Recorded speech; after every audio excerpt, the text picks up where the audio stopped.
এমন একটা ব্যবসা আছে যেখানে আপনার শুধু লাভ হবে, আপনি কোনোদিনও লসের মুখ দেখবেন না। এই ব্যবসাতে আপনার কোনো রিস্ক নেই। আপনার লাভ কতটুকু হবে জানেন?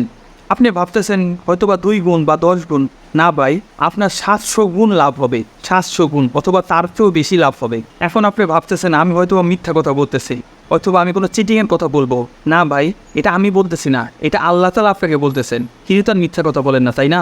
আপনি সূরা বাকারা 262 নম্বর আয়াতটা পড়লে আপনি বুঝতে পারবে, সেখানে আল্লাহ তাআলা বলছে যারা আল্লাহর পথে সম্পদ ব্যয় করে তাদের উদাহরণ হচ্ছে একটি বীজের মতো, যা থেকে উৎপন্ন হয় 60টি শীষ এবং প্রত্যেকটি শীষের মধ্যে থাকে 700টি করে দানা।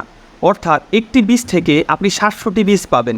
অর্থাৎ আপনি যদি আল্লাহর পথে সম্পদ ব্যয় করেন, এটা একটা ব্যবসার ইনভেস্টের মতো হবে। আপনি যতটুকু সম্পদ দিবেন তার থেকে 700 গুণ বেশি আল্লাহ তাআলা আপনাকে রিটার্ন দিবেন। এবং এই আয়াতের শেষে আছে যে আল্লাহ চাইলে তার চেয়েও বেশি দিতে পারে, অর্থাৎ আপনাকে 700 গুণ থেকেও বেশি দিতে পারেন। আর আয়াতটা শেষ হয়েছে যে আল্লাহ তাআলা অনেক দানশীল, তিনি সব জানেন।